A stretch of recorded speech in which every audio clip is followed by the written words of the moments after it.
This has been a hard week of training. Today's the last training day, and then I take 2 days off. Now today we're going to do thighs and abdominals. Yes, I know we did abdominals earlier in the week, but at this moment I am doing abdominals twice a week. We're going to do different exercises than what we did in the last workout, so please follow me through. Today's going to be exciting. I love starting with this particular exercise because I'm getting a contraction in the hamstrings from the word go. One leg at a time, squeezing it at the top is just absolutely fantastic for me. You want to give this a try.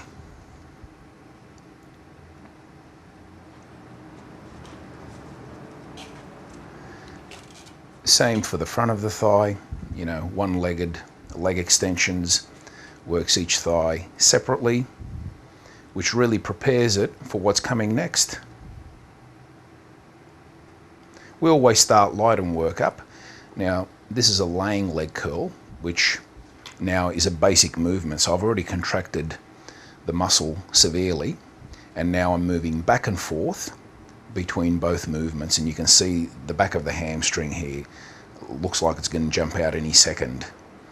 And believe me, it feels as good as what it looks.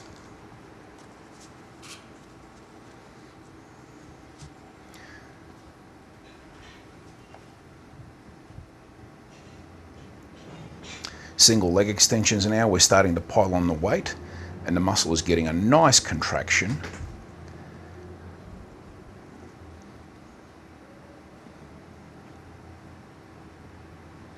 And I particularly like this machine that I'm using because it really allows me to lock it out at the top.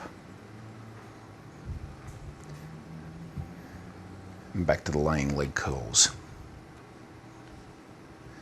This exercise is great for the hamstrings and even the buttocks, as you can see. By now I'm getting a severe pump in the hamstrings. I don't know how much longer I can go here because 3 sets of about 10 repetitions is about all I can take on each one of these exercises.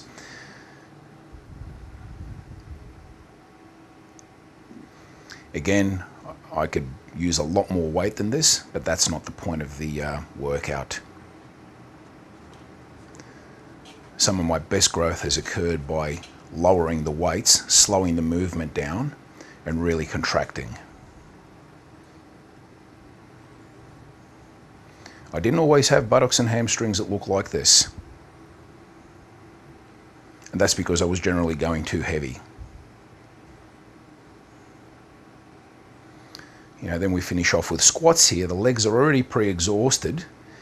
I would be a fool if I used too much weight. Now, there you are. I'm on camera now and I can see how low I'm going. This is just above parallel, which is enough for me. Going any lower than this could help, but I get great growth by moving through this range. Especially doing squats last, you know, and I'm increasing the weight on each set. A lot of people wear these compression suits for various reasons. The only reason why I'm wearing it is because it makes me look like a superhero while I take the workout, and that's not a joke. However, what I did want to explain to you before I do my final set of squats, I'm going to be wearing these knee wraps because to some degree, they do help keep the knee in place. Now, it's not a terribly heavy weight. I can go a lot heavier than that, but that's not the purpose of the workout. So you don't need to go ultra heavy all the time. So now finishing off with this much weight through that range of motion, you can rest assured that I've gotten a really good thigh workout. I'm making it look a lot easier than what it really is, guys.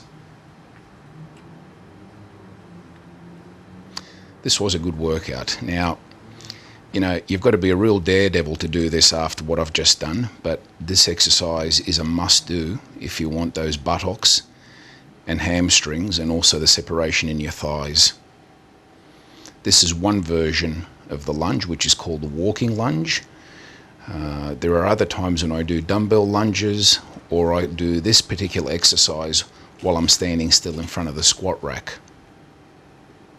Be very careful and be steady while you're doing this. You really need to have good balance. Otherwise, just stand in front of the squat rack and do one leg at a time. I just wanted to talk about some of the abdominal exercises that I'm going to perform today. Some of them you don't see performed in a gym any longer. I'm going to be doing a tricep. Again, it's going to be this particular exercise here, which is known as the Roman chair sit-ups. And it's an exercise that you just don't see performed anymore. This was an exercise that Frank Zane and Arnold Schwarzenegger used to use to their best advantage in the 70s. The person who really made this exercise famous was a man by the name of Zabo Korzewski, who recently passed away. And this guy had the best abdominals you've ever seen. So this is an old school exercise, and what I'd like to stress to you is generally with these exercises you can crank out dozens of repetitions, but the point here being that we want to get a contraction in the abdominal area. So 12 of these done with a deliberate contraction at the end of the movement is going to be much more effective and more beneficial than doing, say, 20 or 30 or even 40 or 50 of these so-called exercises without getting a proper contraction. So unless you're a highly trained athlete who has done these every day for the last few years, there's no way that you're going to be able to get the correct benefit from these exercises simply by just throwing your body weight around. So it's a strong contraction at the end of the movement, and follow me through and you'll see exactly what I'm talking about. As you can see, there's a deliberate stop at the top. I'm really squeezing those abdominals now. I don't want to go back any further than this. This is all that's required. This is the hip flexor exercise, which really complements the Roman chair sit-ups that I just did. Again, using the twisting bar, actually this is a broomstick, you'll create that picture frame look around the abdominals.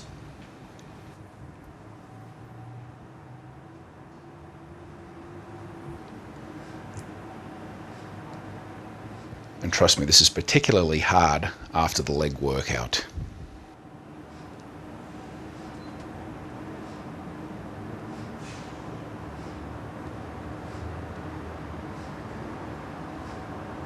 I want you to note something. At the moment, I've almost finished my abdominal workout and I should do about 45 minutes of cardio. However, I can feel that my central nervous system is actually being overstimulated. So instead of finishing the third round of abdominal exercises, I'm actually going to call it quits and I'm not going to do any cardio. This is where sometimes listening to your coach could be a big mistake, because if this guy's pushing you to train and you instinctively know that you shouldn't be, no one knows better than yourself. Okay, so you really have to be in tune with your body. Now, if you keep up with a BodyRenovator system, you're going to learn about all of this. You won't find a better coach.